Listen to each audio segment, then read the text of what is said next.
licenciado encargado de la restauración del cuerpo de Eva Duarte. ¿Nos podría contar usted cómo es eso? Sí, nosotros fuimos convocados por el entonces ministro de Cultura, el doctor Iván Isevich, para hacer la restauración del cadáver de Eva Perón.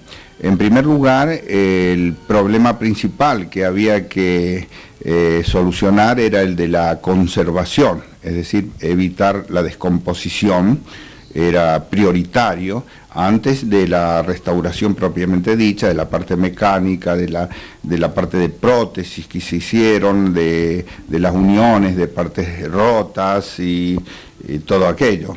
Y bueno, yo con mucho placer para esta televisión, Teleaire, que es una excelente televisora de nuestro Gran Buenos Aires, que con un gran esfuerzo se moviliza por todo el país. Entonces vamos a tratar de dar algunos detalles importantes sobre esto. Inclusive por primera vez nosotros vamos a mostrar un documento histórico que lo podemos ver acá. Es el documento original producido por el doctor Ara para el doctor Finocchieto, que era el presidente de la comisión que se ocupaba del trabajo de momificación y del trabajo del monumento a Eva Perón. Acá esta pieza es un poco delicada, por eso es que uno la trata de esta manera.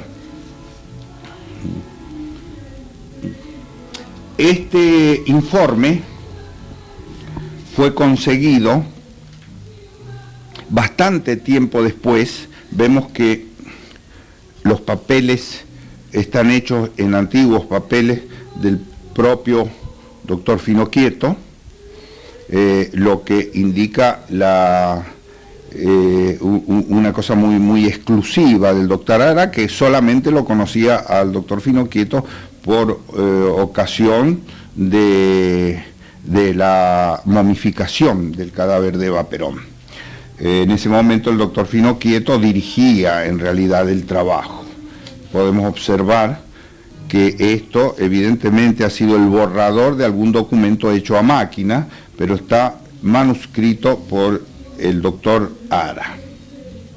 Es un documento totalmente desconocido hasta ahora, y coincide con los informes que se habían hecho sobre la momificación, ya que el doctor Iván Isevich había solicitado un informe técnico muy completo que debía constar de 3 partes. El primero era de llegar al conocimiento de cómo se había hecho el trabajo.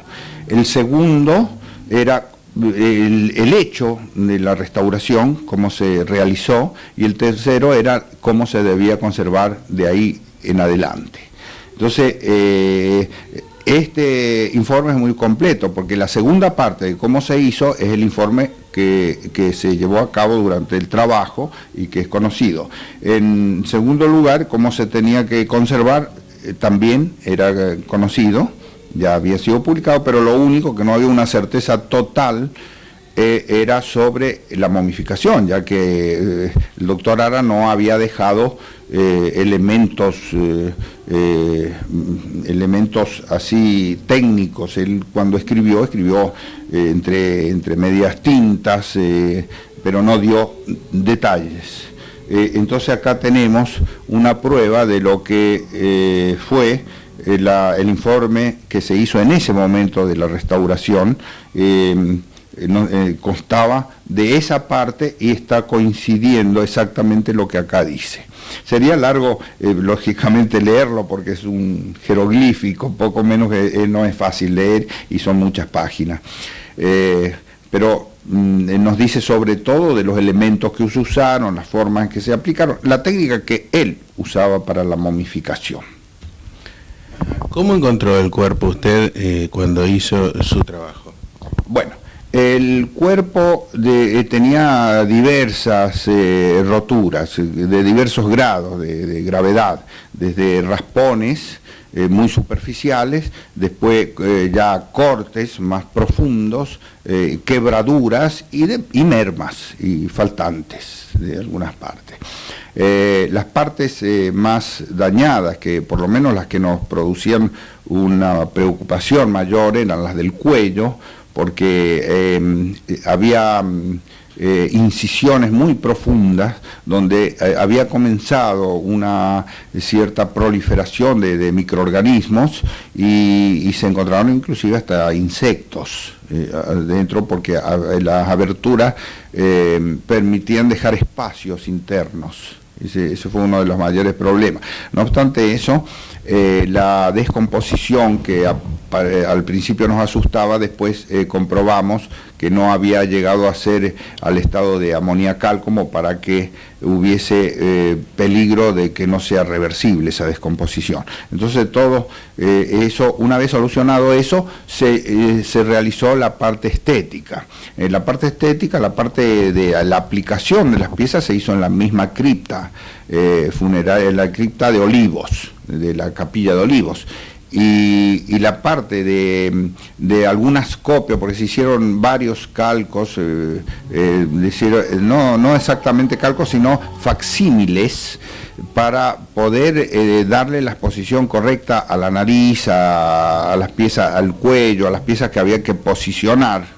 Entonces esas piezas se hicieron afuera, se hicieron en un taller de afuera, lo mismo que las partes de prótesis, las partes faltantes que era el dedo y diversas pequeñas partes faltantes, y la preparación de los elementos, de los líquidos conservantes y demás también se hizo afuera, porque como es comprensible en la capilla el espacio era muy pequeño. Hay una versión, o sea, han aparecido distintas fotografías del cuerpo de Evita. ¿Usted qué dice al respecto? Bueno, las fotografías son de diferentes épocas. Las más recientes que aparecen, las descubre Bonazo en una serie de publicaciones, así que se han publicado, pero las más recientes son precisamente las más antiguas. Muchas son sacadas en Europa antes de que viniera a la Argentina el cadáver, mientras estaba en España. Las otras se han sacado, nosotros hemos sacado solamente de los facsímiles hechos fuera de la cripta, porque en la cripta es por demás sabido la gran custodia que había, desde la entrada de la quinta presidencial, en la entrada de la cripta, aparte teníamos la custodia de granaderos, la custodia de la intendencia, que era la que revisaba estrictamente el material, y él, que estaba a cargo del coronel Escudé, y bueno, entonces ahí también, porque López Rega sacó fotografías y filmó, ¿no? Entonces es muy difícil saber. El asunto es que el descubrimiento de las fotos 11 años después de la restauración da una idea de que eso ha querido permanecer en silencio, y después por el descubrimiento de la fotografía se produce el problema. Y las fotografías que hay de la parte técnica de todo esto han sido producidas por nosotros, y también eso se va a publicar próximamente en un libro, y bueno, por eso es el cariño que tenemos con esta transmisora de televisión, porque justamente el director fundador de esta emisora es precisamente el que se cargó de todas esas fotografías técnicas.